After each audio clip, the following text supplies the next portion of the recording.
July 2019. Off the coast of Southern California and deep within the Southern California Naval Operations Range, numerous U.S. Navy ships encounter craft of unknown origin hovering above their training mission. Some simply call them drones, while others believe they are unidentified aerial phenomena, or UAPs. But whatever you want to label them, there seems to be no rational explanation to either what or who these are.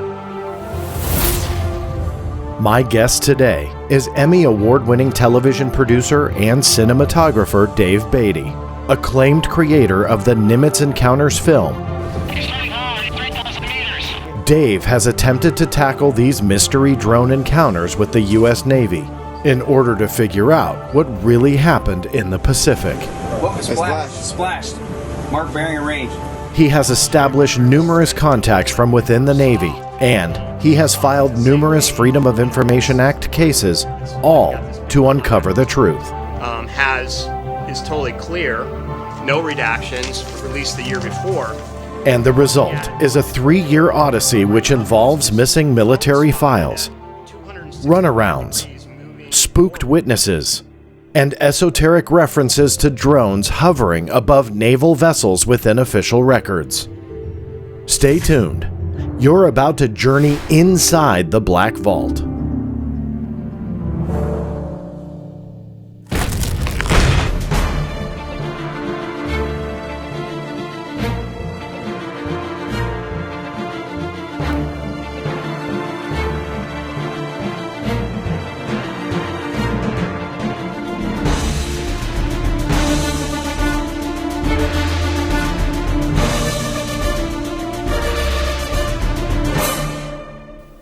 That's right, everybody. As always, thank you so much for tuning in and taking this journey inside the Black Vault with me. I'm your host, John Greenwald Jr., founder and creator of theblackvault.com. And in this episode, we are diving into something that I've wanted to dive into for quite some time, and pardon the pun, but that is the U.S. Navy encounters with what some people are calling UAP or UFOs.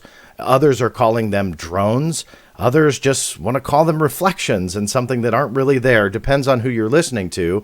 But my guest today, Dave Beaty, is an investigative filmmaker, documentary filmmaker. You have done a lot of research on this. Dave, thank you so much for taking the time, joining me, and letting my audience know about your work.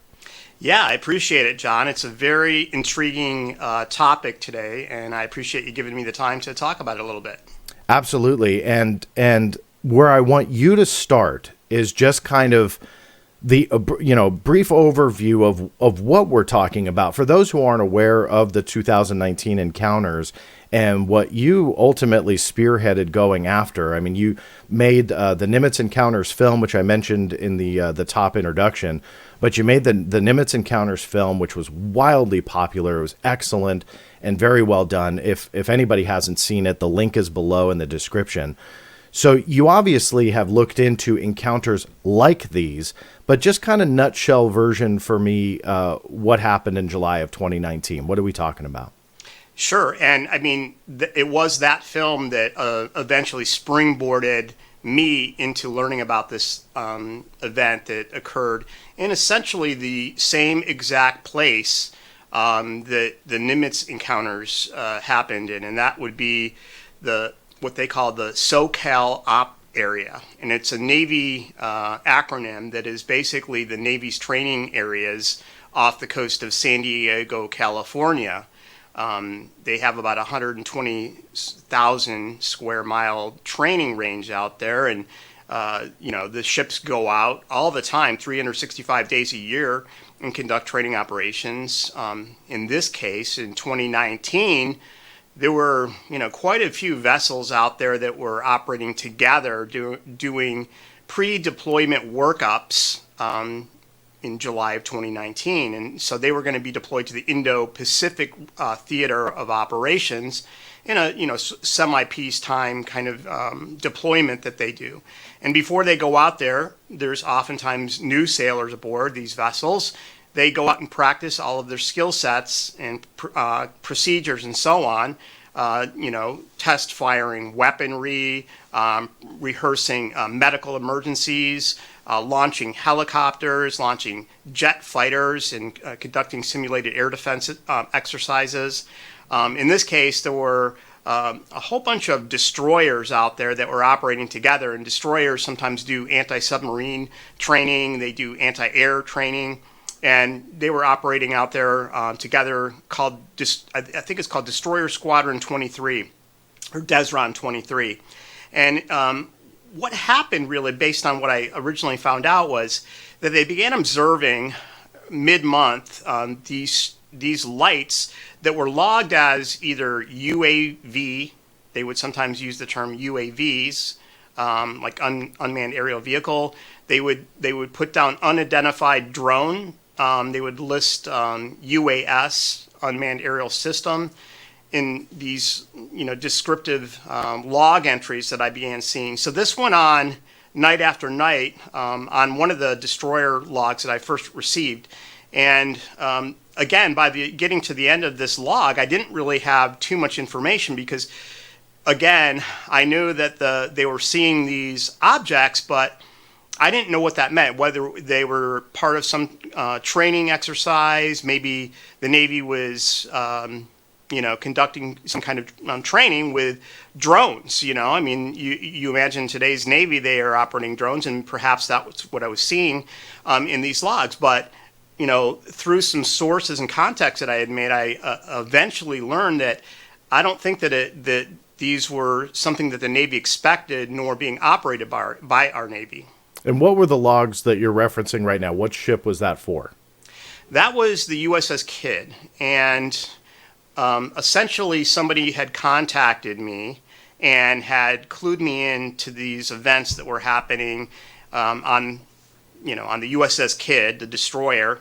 And he said that these were incidents that were very similar to the 2004 USS Nimitz Tic Tac encounter that had occurred in November of 2004. He said it was the same area and they were the same type of objects.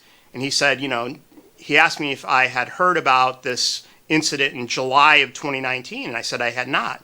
So I conducted a FOIA request for the month of July for the USS Kidd, and that's kind of where I began, looking at these logs and seeing that there really was some kind of sighting going on. And when I brought that back to his attention, I said, that these logs mention UAV and unidentified drones and so on. Couldn't these be some kind of military drone or commercial drone? And he said, absolutely not, that he was very confident that these were not identified drones and that they weren't drones according to him. So when you were approached, he ultimately had the UFO UAP approach to you, meaning like, hey, these are part of the phenomena that everybody's talking about right now.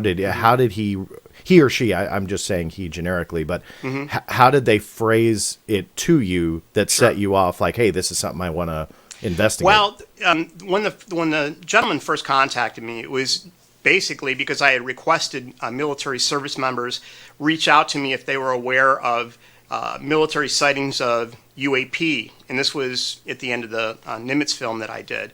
I did get quite a bit of a response from that, and this gentleman had emailed me. He didn't want his name used, although he told me his name, and he told me his rank and career and so on, and he expressed to me that he even had his own experience with the so-called Nimitz encounter on his ship that was out there in 2004.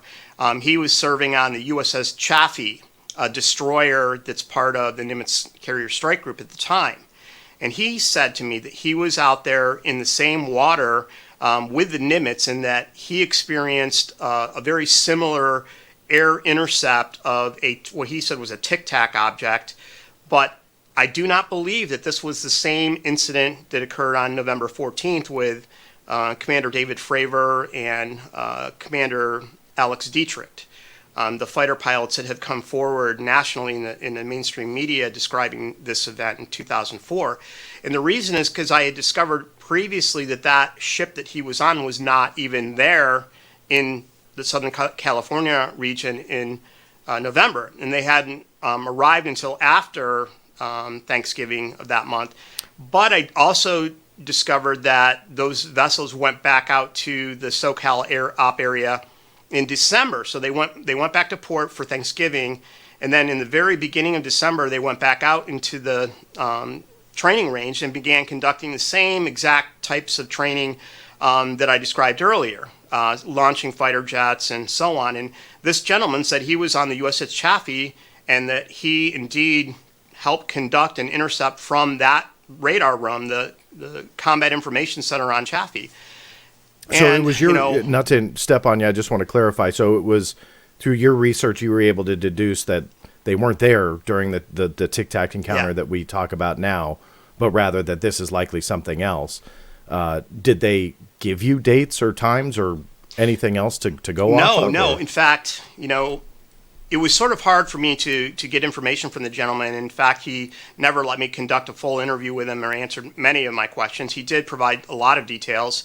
And I was never able to figure out exactly which date it was. I mean, he himself didn't have, this was like 14, 15 years ago. He didn't know exactly which day it was, but he remembered the incident very well. He said that 2 jets were launched. 1 jet had to turn around because of some type of equipment malfunction, and it ended up being a single ship intercept. And he recalled the radio calls from this fighter pilot during that intercept. And this gentleman actually played kind of the similar role that Kevin Day did in the Nimitz film that I produced. He was a similar type of person, and they actually knew each other.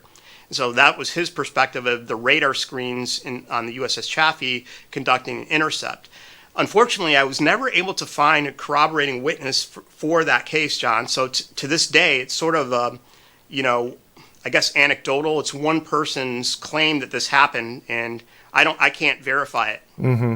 But the claims about other encounters, that's where you got the kind of the next idea, because you went after not only the logs from the kid, but I believe that you went through the Chaffee logs and quite a few others. So put it this way, that gentleman, after telling you that, which kind of was like, wow, is he telling the truth? And I verified, who he was, and I believed he wouldn't just, be pulling my leg, so to speak. But, the proof was like he said, hey, did you hear about the USS Kidd, this other ship that apparently had something happen in 2019? I said I hadn't. And so I decided, well, I'll go check it out because I can get the logs for the Kidd. Maybe there's something in there that would verify that what he's telling me is true. And even before I looked at him, he was saying that, hey, they had like this anomalous, encounter with these objects. He said it was the same type of objects that the Nimitz had encountered, Tic Tacs, for instance. That's what he made that reference. And when I looked at the Kidd logs, I saw that, yeah, look, there's all these references to, these objects that they were seeing. It didn't say what they were. It just said kind of unidentified drone. I also noticed that the logs mentioned the other vessels that they were operating with, the other destroyers, the carrier USS Theodore Roosevelt, the John Finn, the Rafael Peralta, all these destroyers that they were looking at. So I began looking for the logs for those other vessels. I kind of started putting the pieces together, so to speak, of what ships were there. Let's try to get every single log that we can of all these ships and start comparing them and maybe correlating dates and times and looking very closely at all the descriptions to see if there's anything anomalous.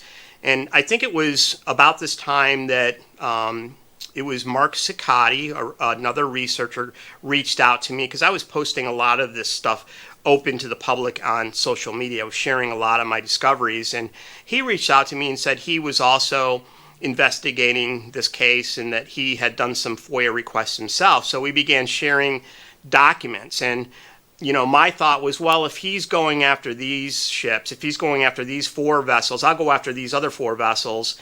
So we're just not duplicating the same exact requests.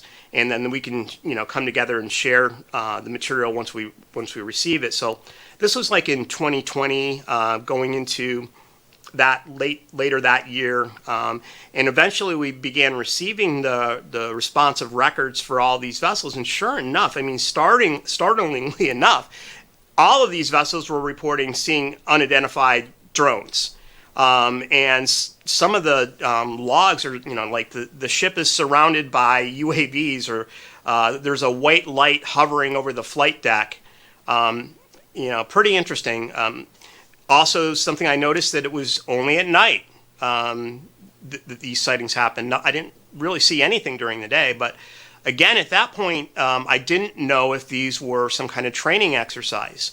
Mark stumbled upon, during one of his FOIA requests, a section of emails that he shared with me that basically then revealed that, no, the Navy did not know who was operating these drones, or UAVs, or whatever they are. They actually were out actively trying to figure out where they came from, who owned them, and what they were. This is where my skepticism comes out a little bit, and I want your reaction to this, because I'm curious. I get a lot of heat, especially for the Showtime special I was on, for giving the idea, or possibility, I should say, that this was a military test, despite the Navy being clueless. That could it be possible? Was there an Air Force presence? Was there something, to that effect? Where my skepticism comes out is what you have researched was all in the same area. It sounds like all three events, meaning the July 2019, November 2004, and then this chaffee one. Chaffee? Why am I drawing a chaffee? I'm not correct? sure if it's. I just say chaffee, but I'm gotcha. Sorry, well, we'll go with chaffee. Okay. So training exercises on all of them. What is your reaction to the possibility of military, or do you feel that you've ruled that out? Well, looking at these emails, and I believe we're going to share those with the audience eventually on your website. If you follow the trail of the emails, it looks like that the Navy was, involving their investigative intelligence arm. They were contacting the Coast Guard, who I believe in U.S. territorial waters, the Coast Guard is sort of in charge of law enforcement on the high seas, and they would be the ones that would, go out to other ships and so on. And they were looking at civilian ships that were in the op area at that time. And again, this is, these areas are shipping channels and so on. So even though the Navy does use these and can block off specific areas from civilian traffic, oftentimes there's other ships out there. There's tankers and cargo ships and fishing vessels. And in the case of this event, they were looking at a ocean research vessel that was out there conducting an American, ocean research vessel that was conducting a study of ocean flotsam. The floating islands of debris and trash out there in the water. And they contacted the master of that ship, and they said, yeah, they actually had a DJI Phantom drone on board. And this is in the emails, that it only flies, a few miles, and they weren't anywhere near any Navy ships, and they certainly weren't flying it at night and harassing multiple destroyers. So, there were several instances where it looked like the Navy was investigating this, and behind the scenes, the emails mentioned that a briefing was given to an admiral, for instance, on this event. This happened like a week after some of the first sightings on July 14th and 15th and 16th. These briefings, or this investigation, was taking place involving this multi-agency task force. Now, we don't know exactly what the outcome was today, whether they did find who was operating this. I would be surprised if, it was like the Air Force that, oops, sorry, Navy, we're wasting your time. We were up there doing something that we forgot to tell you, causing you to launch an investigation. I do know that the Chief of Naval Operations was asked, a couple of years back, and he said that the Navy still did not know who was operating these objects. I certainly don't jump to the conclusion that these were anomalous, UFOs, so to speak. I don't know. I've heard it both ways. The original gentleman that contacted me said, no, these were like flying Tic Tacs, the same thing that Commander Fravor was chasing. And other people have come forward and kind of said, no, these were military type of drones, or drones that were conducting surveillance on the Navy. You have to, if it's not the Air Force, well, who is it? Well, possibly it's a foreign adversary that's coming into our training ranges where all of our newest technology is on display and conducting some kind of surveillance. So that was, one of the prevailing theories. Do you, at this point, before we go on to some of the other ships and logs and Snoopy teams and Viper teams and so on, just to kind of put it up front, do you have an idea of what we're dealing with? I really don't. Looking at the case as a whole, and looking at the almost a dozen vessels that were allegedly involved in seeing these things, oftentimes these sightings were happening concurrently. So around the same time, 9, 10, 11 p.m. in the evening, and they were happening, spread over thousands of square miles of ocean. It wasn't like all the ships were kind of in an armada, tightly packed together. These ships might be 100 miles apart, like spread all over this op area doing different things. Some of them were together, but other ships were far apart. Yet they are all sort of reporting these strange encounters. Sometimes I don't think the logs reflect the true nature of the extent of what was happening, but my feeling is like, wow, that's a pretty sophisticated surveillance operation that can fly, 3, 4, 5 drones undetected out to these destroyers that are thousands of miles apart and at the same time, and then fly away and get away with it, and no one seems to know where they came from and who was operating them. Combine that with the sophisticated radar systems and helicopters, and you have to ask yourself, that's pretty strange that they didn't immediately see that if it was, say, a drone came flying off a cargo ship or something like that. So I did not see any specific evidence that would suggest that, although out of all of the possible explanations, that's a pretty good one. One of the other things that you were way ahead of the game on was something I recently posted, but definitely, paying homage to your research and spearheading this, and that was the USS Omaha and the missing logs. Just to clarify, is that a different event or all tied into the same thing? No, that's pretty much all tied into the same thing. The USS Omaha is a littoral combat ship that the destroyers and the cruisers, they all have different roles. The littoral combat vessels, I believe they're like trimarans, and they're made for operating in shallower waters, in coastal waters, and so on. So these carrier strike groups are comprised of many different types of vessels. In this case, you had the destroyer squadron, then you had these the USS Omaha and the USS Gabriel Giffords were the two littoral combat vessels that were out there in July during these workups. So I assume that both of those vessels would most likely have also been seeing the same objects. So when I was doing the research for the kid and getting these logs, USS Omaha and Gabriel Giffords were two of the vessels that were in my request for deck logs. And unfortunately, the Navy came back. I believe I was asking for July 14th through the 31st or something like that. And they released some logs that began on the 19th of that month, of July 19th, without any explanation of why they didn't give me what I asked for. So I did an appeal through the FOIA system, and I actually was granted, my appeal was granted successfully, and the Navy was given 20 days or something like that to give a reason and respond as to why these logs weren't produced. And what came about was that the Navy said that the USS Omaha uses digital voice recording deck logs when they're at sea. So they don't use pen and paper like every other ship does. They're using some kind of microphone and a hard drive to record the logs of the happenings on the bridge, and that the crew had looked for. They're supposed to save this, by the way, and they're supposed to archive it. But the crew had looked for the logs from July, and they just couldn't find them. They don't know where they were. The previous crew must have erased them or something like that by accident.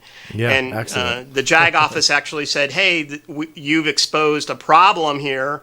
These records, which are supposed to be saved, were missing. So we're going. Thank you for actually shedding light on this issue. We're going to try to make sure that doesn't happen in the future." But the log that I did get on the 19th, going onward from there, showed that the Omaha was tied up at the pier at the Naval Station in San Diego. So unfortunately, there they did not see any anomalous objects.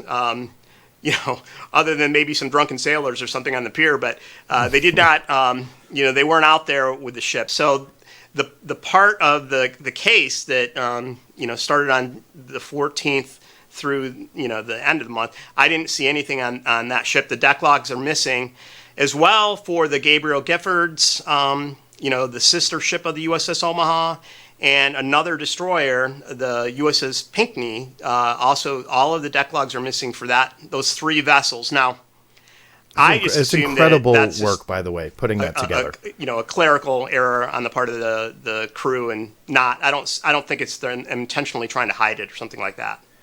So what are the odds in Dave's mind? What are the odds that during this time frame, a very interesting, something intriguing for all of us to want to know more, the deck logs are missing from not one, not two, but three ships that you've discovered? What are the odds of that?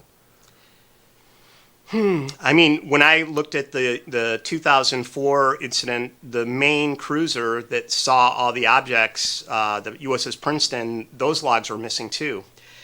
It is in a way, it's disappointing, and you raise an eyebrow and you say, could that just be an excuse? Like, could the Navy actually use, we lost them, or somebody lost them as an excuse as to not produce them under freedom of information, which really is required. And I don't know if that, that could happen or not. I mean, I just don't have a theory on it. It's fascinating to me. And again, you were well ahead of the game on that, and I had posted that out, and it's just it's an amazing thing, that just seems to happen all the time with all this interesting material, but that's just me. You've posted a lot about Snoopy Teams and Viper Teams. Can you explain what those are and how they fit into this story? Yeah, well, back in April 2020 and May of 2020, when I got the USS Kidd logs, that's the first time I had ever heard of Snoopy Teams. And it's basically, it's a long acronym. It's like Ships Nautical and Otherwise Optical Photographic. I don't even know. Like you can go look it up. But I did find it on the web, and I was kind of surprised. So I asked a bunch of my followers on social media if they had ever heard of this, and I didn't tell them what it was in regards to, and nobody had ever heard of Snoopy Teams. But apparently what the Snoopy Team is if the officers on the bridge sight something unusual. For instance, they see a ship on the horizon that isn't responding to hailing.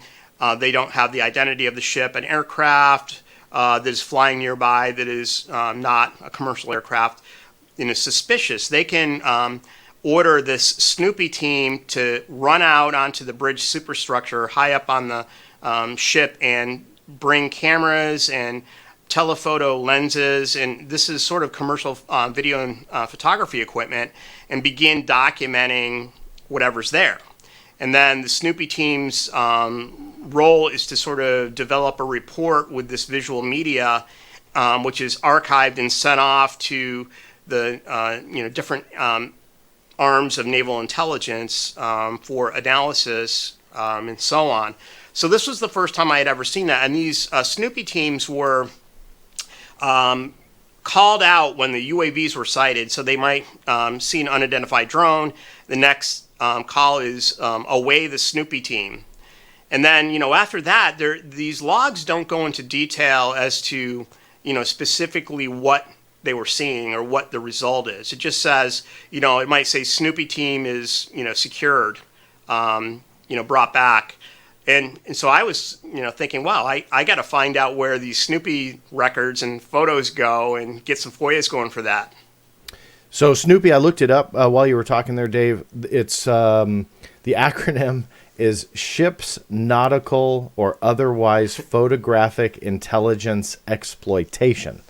So there you go. That's Snoopy. So let me have you keep going on that. So where are those Snoopy records? Are there photos? Are there videos? Or what other records are there to be found?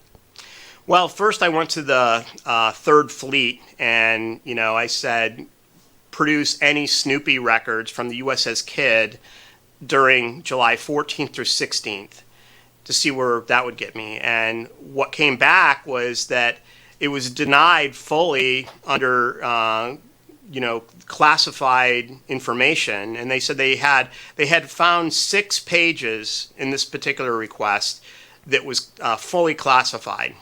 So I kind of hit a brick wall there. At the same time, I also sent a separate FOIA out to the Office of Naval Intelligence, thinking that ONI would perhaps have received these records. And lo and behold, they come back and they told me that they had found, I think it was 90 pages of material responsive to the request for the Snoopy photos and videos and so on, but they couldn't release them to me because they contained sensitive information that was owned by another command. And they gave me the names of like 2 or 3 commands that had control over this information. And they were forwarding my FOIA requests out to those commands, and that they could take up to, I think it was like 6 months or longer for a response. Now, it's been longer than that. I plan on following up on that and trying to see if I can get any more movement on that. I'm not too hopeful, but you never know. No, that's amazing that you're making the progress. I want to ask you about a little bit more about the visuals and what has leaked out, and how Jeremy Corbell plays a role in this, and those visuals from the Omaha and the Russell, I believe. Tell me a little bit about that backstory. Were you surprised when that stuff got published? Yeah, I mean, it caught me completely off guard, because this, I think, would have been around March, April, May of 2021, in that time frame, that there were some rumblings that that this material was going to come out, and it was eventually released on investigative filmmaker Jeremy Corbell's Instagram and his website, and also on the website called Mystery Wire.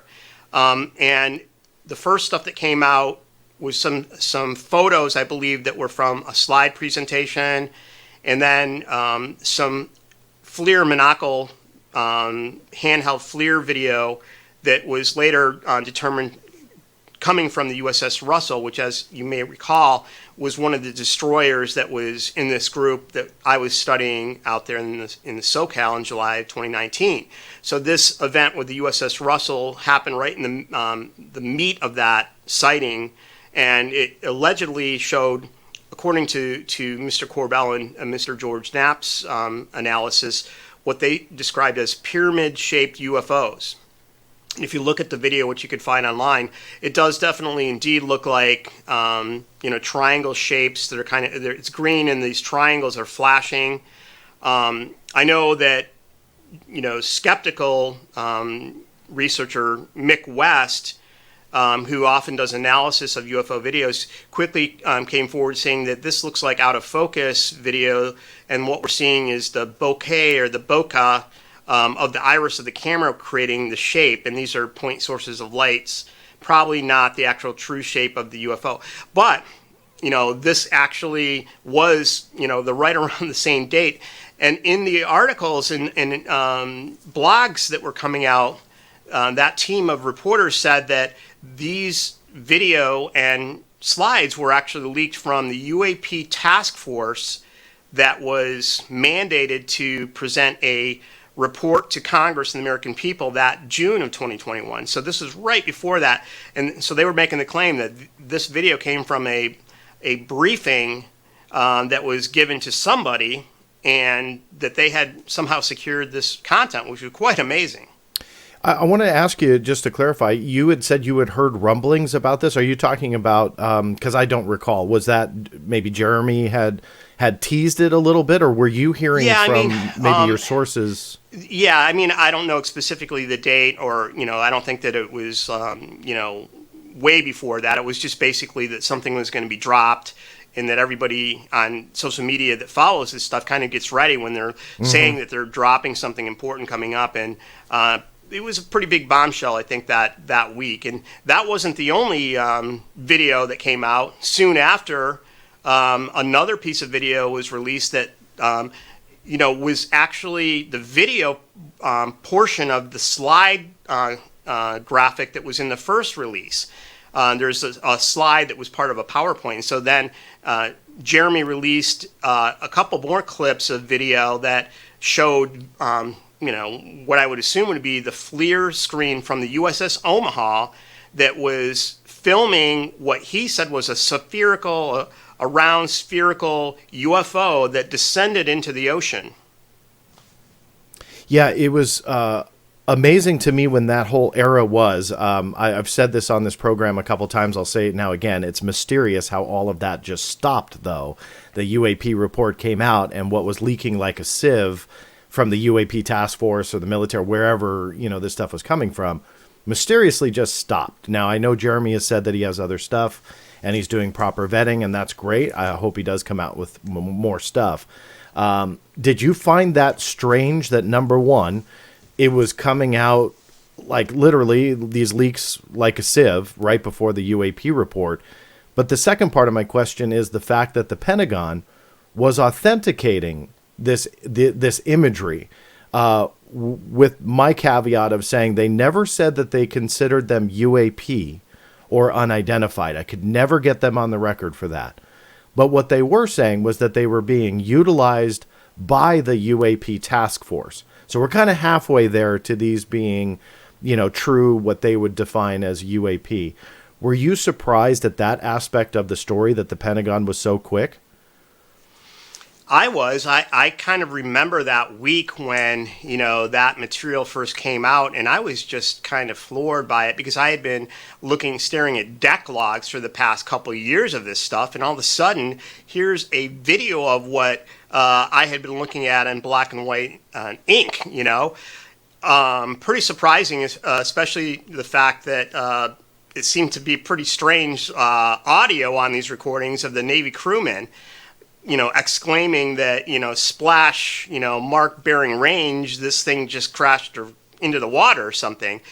So when, I believe it was yourself on a Sunday night, no less, gets a reply within an hour of an email that, yeah, these are authentic, I was pretty surprised that they that quickly were willing to, say, yep.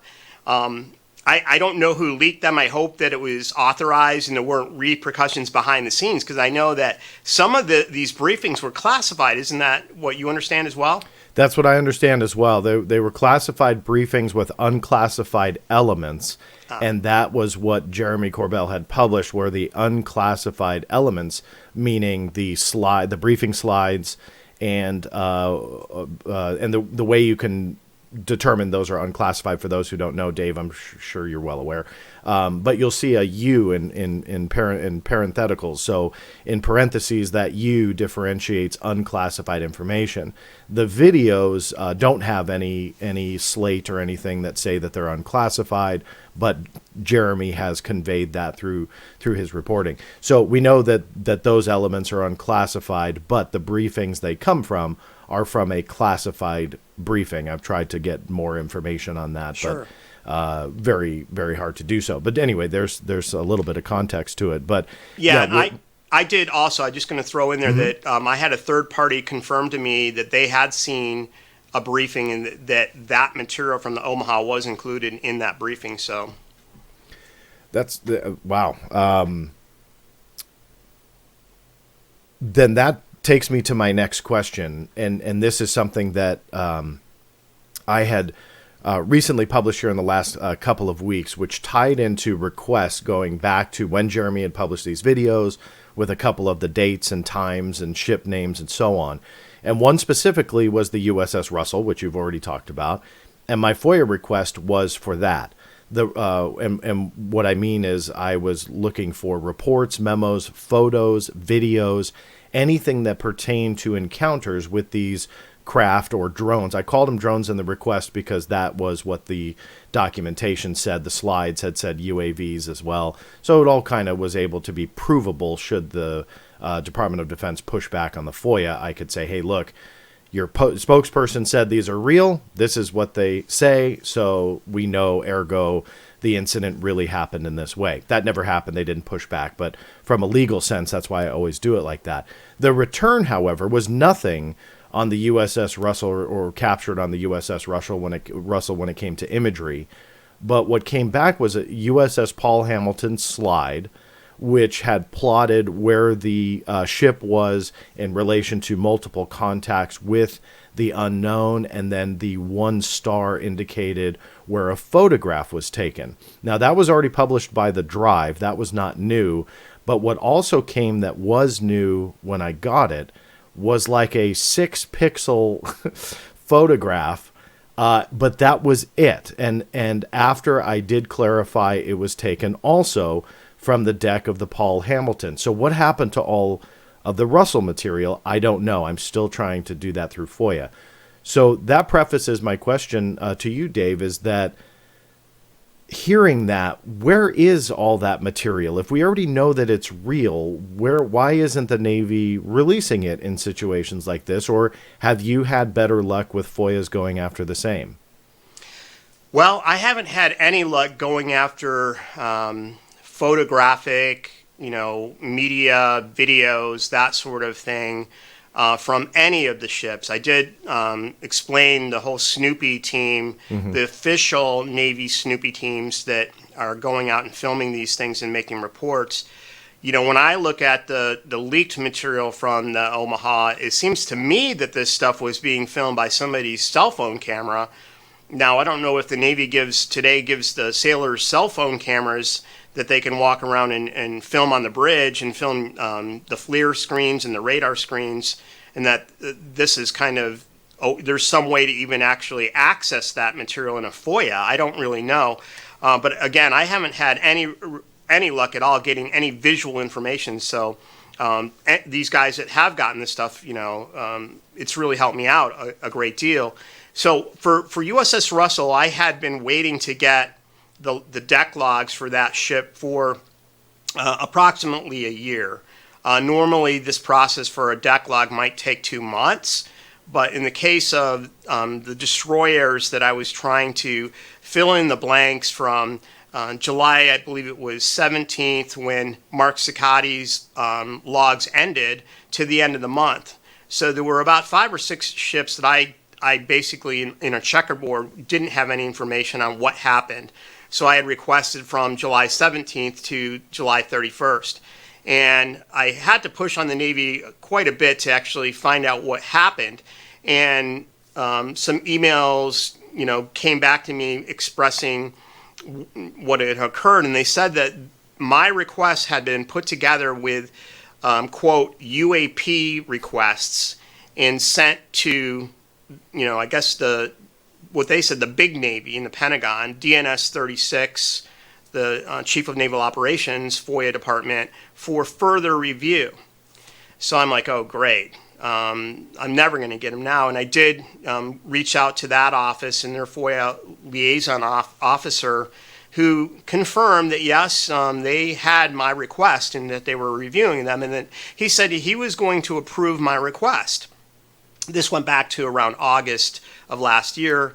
There were several more emails that went back and forth in October. And then even in December, I never heard anything. But finally, I went to one of the higher level officers that kind of oversees that office. And within a day or two, I received all of the logs that I was requesting. And when I started going through the Russell logs, I was surprised because it was starting on July 14th. and all the other logs were starting when I requested, which was July 17th.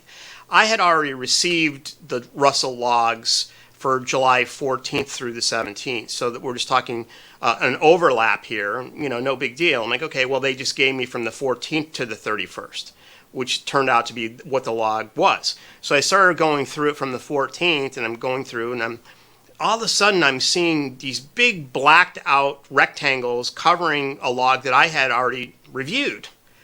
And I looked at the exemption for release, and it was designated as B3. And I think 10-130 was the code for this exemption. I went back to my FOIA, and there was nothing mentioned about this B3 exemption. It only listed the one that's personal information. I think, what's B6. That one? Yeah, it only mentioned that the exemptions were B6 for personal information. So I'm like, when I looked online for what that B3 meant, and to this day I'm not quite sure because I'm just looking, on Google, and it said that it was related to technical, military, and space information, an exemption. And it seemed to me that exemption was related to the export of technical information relating to space and military technology. So again, I don't know why they decided to redact the logs. I went back to the Russell logs that were unredacted from those dates, and I compared the two. Actually, I can show you right here. This is kind of what it looked like when I first saw these logs. The same page, This is the one that's like got this big black. This one is totally clear. No redactions, released the year before. And looking at what they were covering up was just drone spotted at 265 degrees moving forward. Drone spotted at 252 degrees moving left to right. It just says that over and over and over. That's about it. And I couldn't understand what about that they needed to cover up. In this just happened recently, and I shared that with you. So we're still in the conjecture phase of what is going on here. And I'm pulling up some references here as we go. The exemption cited on yours, the exact wording, or at least part of it, would be technical data with military or space application. So that could potentially make sense, right? If you start thinking that it's potentially military technology. It does say or space, so that doesn't necessarily mean and space technology. Mm-hmm. Okay, so because I think a lot of people had saw that and got excited. So when I got the FOIA release, right, you were the first one, so my credit to you. But where my monkey wrench came in was that when I had gotten the FOIA stuff back, I had the same redaction that you did with the big black box saying B3-130, which, again, was this military or space application technology or technical data. But the citation wasn't there. So mine didn't say B3-130. Yours did. So I went back to the FOIA officer and I said, hey, you know what? What's going on? Another FOIA requester got it unredacted. Second time it's released, it's redacted with that citation. I get it, it's redacted with no citation. Now, for those who are kind of like rolling their eyes going, why is John telling this boring story? In that these citations really mean something. It lends some type of idea to what the information is. And so when I had received the redaction with no citation, they're actually not allowed to do that. They need to cite why they redact information. They don't just redact it for no reason. They have to cite one of the 9 exemptions. So I pushed back, and for now probably close to 2 weeks as we're recording this, I still don't have an answer. But I will say where we've ended up as we speak, the last, and I'm going to try and pull it up here pretty quick, the last communication that I got was that the redaction citation should not be there. So that B3 exemption that we just went over is apparently all a big mistake. I think. I tried to clarify, still can't clarify. The last notice I got was this. Mr. Greenwald, there was confusion with the redaction citation along the process of reviewing. The correct records that you received should only have B6 redactions, which is true, minus that one that had no citation. The letter cites B3 United States Code 130, which was what we were talking about, as these were discussed in previous iterations of the record redactions, but later removed.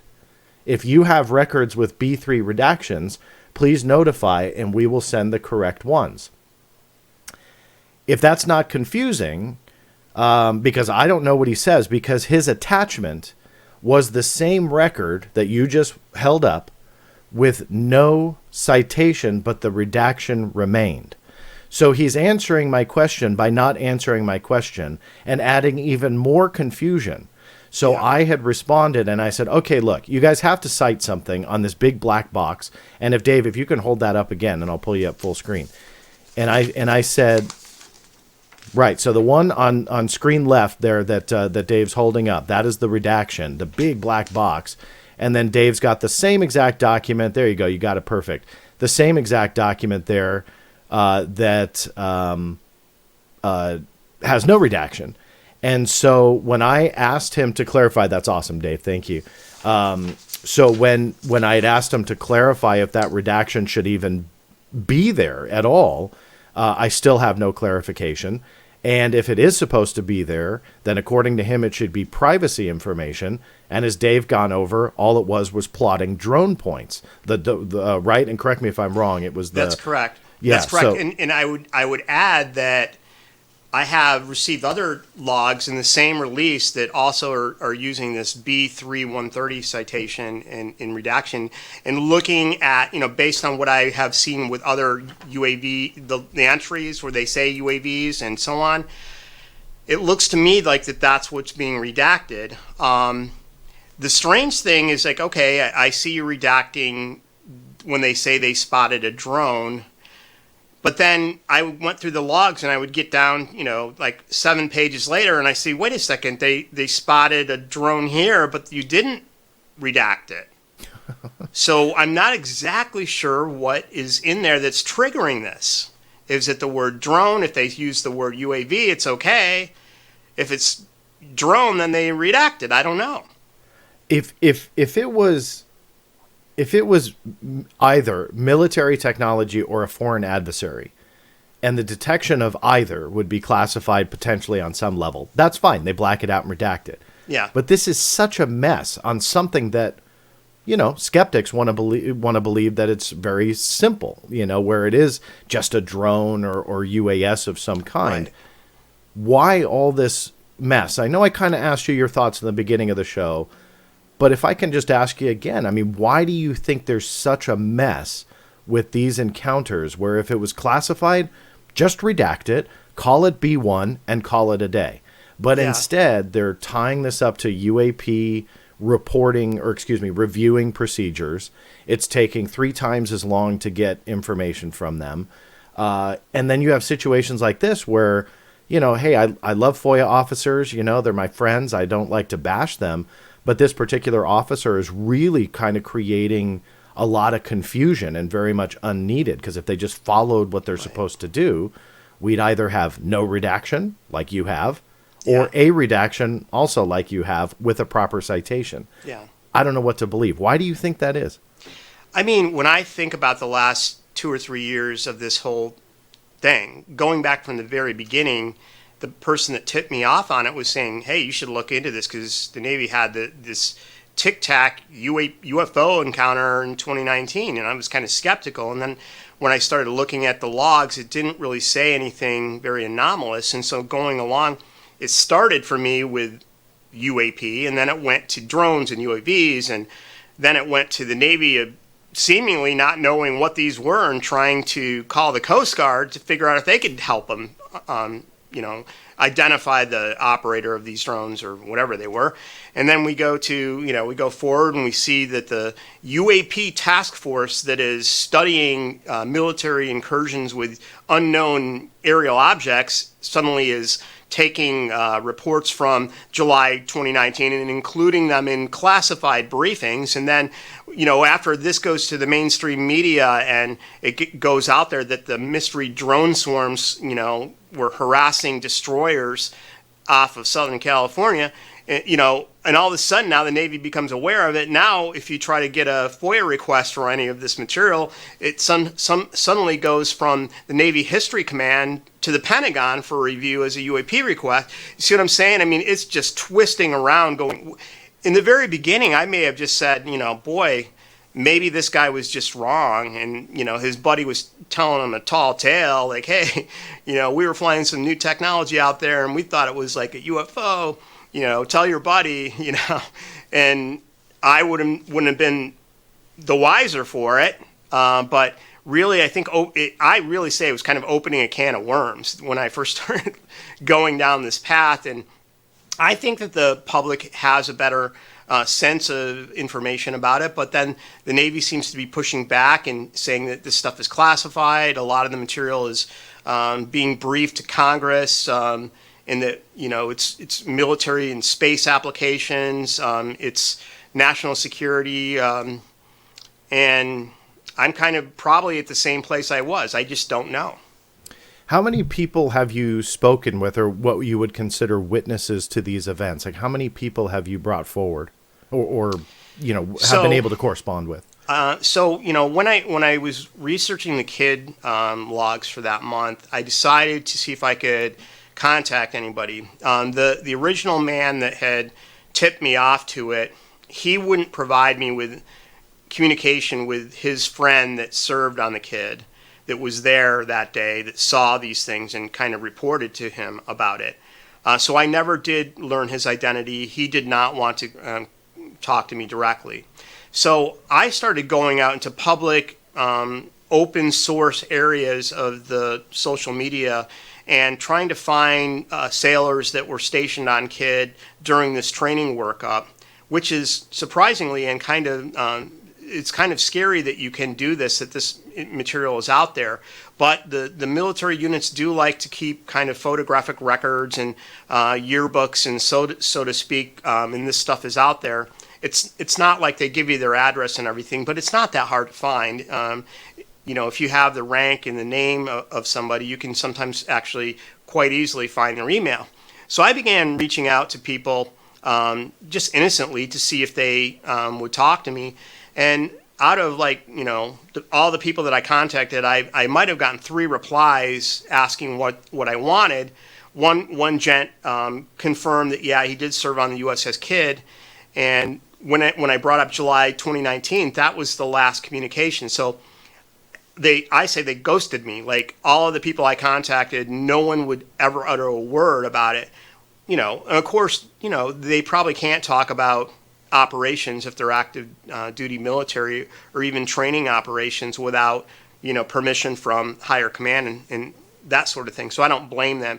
But it was just kind of odd that no one would talk to me. And to this day, I don't think one sailor of the thousands of sailors that probably were out there in the SoCal in July 2019 has described in first person what exactly they saw.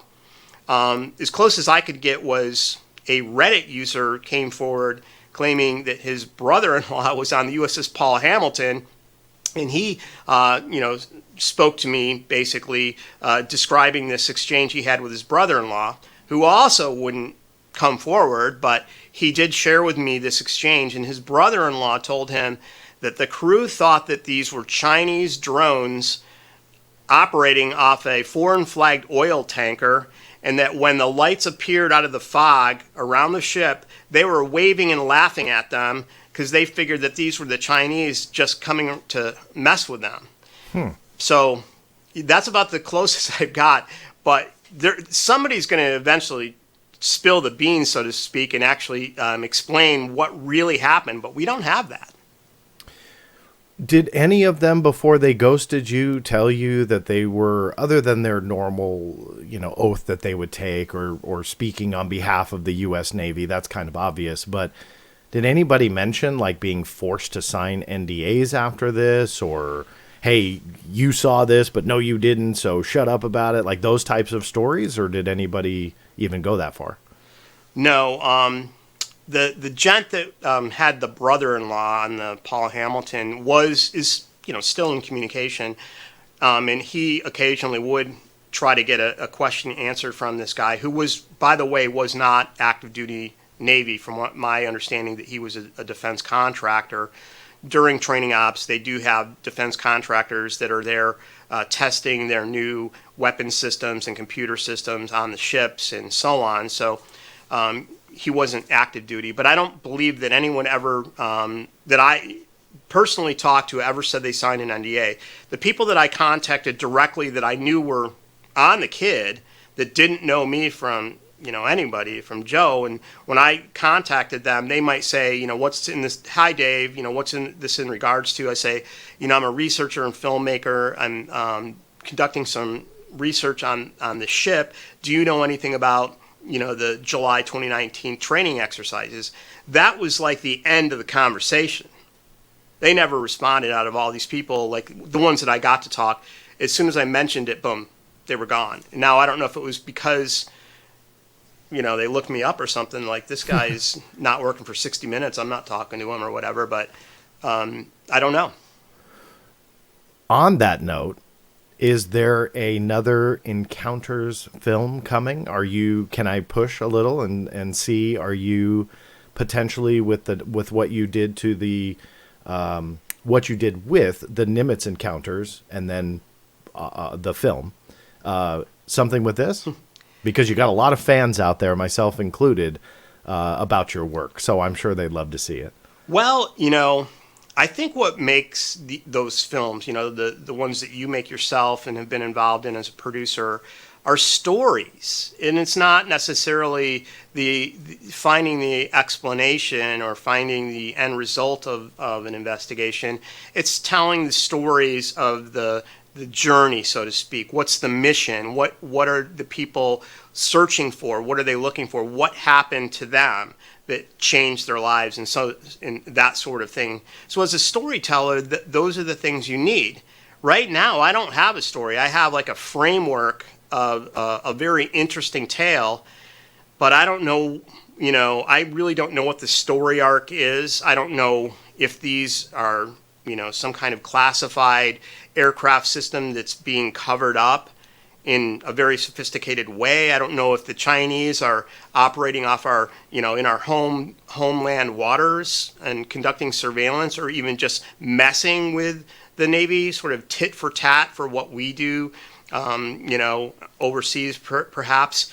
For instance, flying intercepts next to adversary bombers and taking pictures and waving and so on, very close and unsafe. That happens, and I know that there's been some conjecture that could be what this stuff is. But I don't have that story. I don't have anyone telling it. I don't have anyone on the ship explaining what they saw before they may have discovered the real, causation of these sightings. So, I would love to do it. I just think I need, 3 or 4 witnesses to come and give me interviews, and we might get something started. But I hope you get that, because it's a fantastic story. Just a couple more questions for you. That hesitation, which I know you along with me, along with anybody that researches this a lot, does run into that hesitation for people to tell their story. I'm never a fan of purely anonymous witnesses, but with stories like this, because people call me out on, well, John hates anonymous witnesses, but your stuff's backed up. Like, these stories are backed up. There's documentation to back it up. There's Pentagon statements to back it up. That something anomalous, well, we'll call it anomalous because we don't know, it's unidentified, was going on out there. So I do hope that those witnesses that you've tracked down, they realize what type of care that you have had as indicative by the Nimitz Encounters film. I hope they come out, because I think that it would be worth their while. But do you hope, do you think, do you foresee that hesitation here as we go forward with now the Gillibrand Amendment that everybody's talking about, and this newfound comfort to speak openly about UAP encounters. Do you think that hesitation will lessen as we go forward? I think it will. I hope it does. I mean, I think that, when we have exposure such as the 60 Minutes report that covered the Nimitz event and some of the other cases such as the 2015 East Coast sightings and the naval aviators that spoke openly on the record about that. I mean, I do hope that that does promote other service members from feeling like they can talk about it. On the flip side of that, I think that there has been some mention that there are new reporting procedures that if a military service member is involved in some type of UAP event, that the reporting basically is classified. So again, it's, going back before that when there were no rules really, it's like, can you talk about seeing a UFO? There weren't specific guidelines. Now I think that the DoD has clamped down on that type of reporting, specifically the Navy, so to speak. I don't know about the Air Force, but I would hope that we see more openness really, because if we do get to a point where these unknowns remain elusive, I think that academia should be brought into this research as well. There's no reason why academia can't study this phenomena. In some cases, provide answers that are prosaic and empirical. I'm not a proponent of promoting one specific theory or hypothesis about these cases. I'm trying to put them together. But I do hope that this stuff is more open and less redacted. That would be a good thing. I hope so. I'm eager to see how it all plays out. Now, you have chronicled this in writing and have obviously taken a lot of time to create a write-up. And I'm honored that you are allowing me to publish that. And by the time that this airs on YouTube, it will already be on theblackvault.com. And it will outline your journey, deciphering a lot of this, discovering what you have. A lot of the documents that you've been talking about, the log files, will all be embedded in that article. Let everybody know who hasn't seen that article yet. What can they expect when they sit down and read it? What are they getting into? Well, going back to the very beginning of my involvement with this case, I kept copious notes and logs of everything I was finding. And I think that, following the journey of an investigator on these cases is pretty intriguing, because you kind of discover at each turn along the way there's another mystery, and it really is a mystery. So while this article has kind of been going on a long time and is quite lengthy, there's a lot of really good juicy information in there. And for the people that like digging down and putting points together and trying to think of creative ways of solving this problem and maybe getting some more information, you'll find a lot of that detail in there. And again, I think that it's it is a mystery, and there's a lot more answers to be had. And I'm sort of a truth seeker, and I like the Black Vault because you and your group and your website sort of aren't necessarily jumping to conclusions and working backwards. It's sort of like putting it out there and trying to get to the bottom of this stuff and looking for open government and seeking answers using the tools that our government has given us, such as FOIA, and then trying to decipher the results and take the next step. So that's what I did in the piece, and I think it's a worthy read. I agree. And like I said, honored that you allowed me to do it. I love those journeys as well, because it really shows not only an amazing story about what you uncovered, but you as well are part of that amazing story, and how much work you've put into it, and it definitely shows. So make sure if you're watching this on YouTube, just look in the show notes below.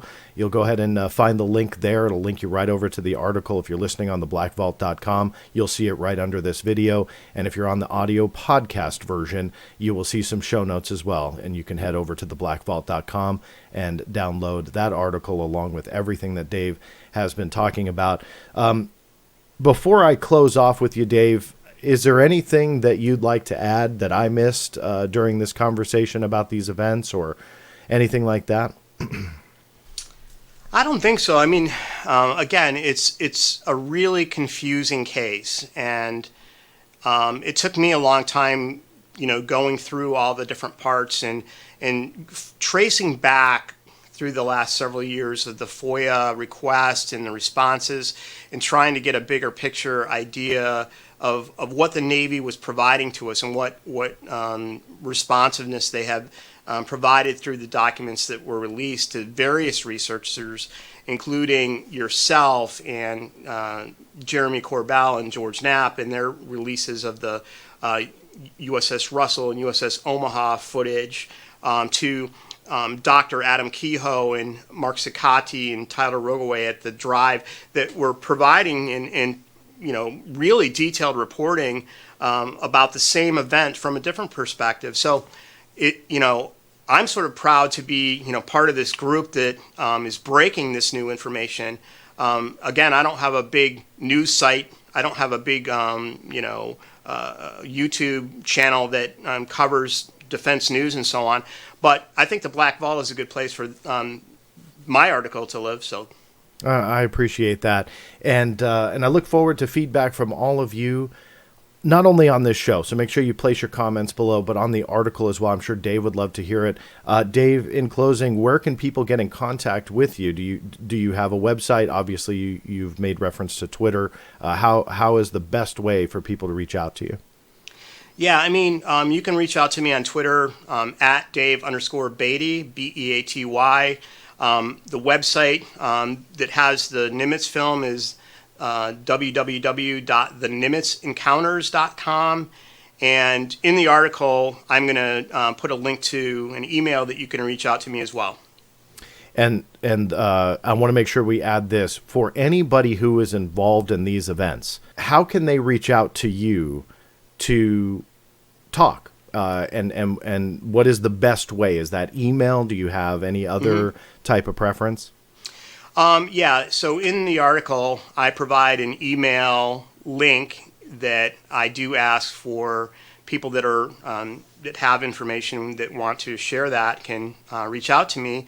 On the NimitzEncounters.com website, I do have a mail form that allows you to even reach out to me anonymously. I'm not capturing any kind of information. You don't have to provide an email unless you want me to reply to you. Some people forget that. But yeah, I mean, I'm pretty much open, and you can find me on these platforms, and I pretty much will reply to anybody that contacts me. Very good, and I hope they do. And I know, Dave, you're going to be doing a lot more great stuff. I hope you share it with my audience. You ever find anything, you have an open invitation to come on back. So thank you so much for taking the time today and talking to me and my audience and trying to make sense of these events and this situation. So thank you for that. Thank you. And I might add one group that I support and I've made about 6 films with is the World War II Foundation. Now, we're not doing anything about UFOs, unfortunately, but we are covering living history of the great battles of World War II in the European theater and the Pacific. You can look at their website and actually view the films for free. It's www.foundation.org. And these films also play on PBS nationally. The last film that is airing now is Surrender on the USS Missouri, narrated by country music star Luke Bryant. So that's available now. And the next film that we have coming out is called Merrill's Marauders. So look for that coming up this spring on PBS. Very cool. And just to clarify, WW and the number 2? II. WWII Foundation.org. So WWII Foundation.org. And I can personally attest Dave does amazing work with those films. So make sure you check that out. Dave, thank you again. And thank you all for listening and watching. Please make sure if you so feel inclined to press that thumbs up button. Make sure you're subscribed to the YouTube channel. If you're on the audio podcast version, just know I stream most of these interviews either live or as premieres, and you can watch the video as well as listen as you're doing now. So thank you so much. Really do appreciate it.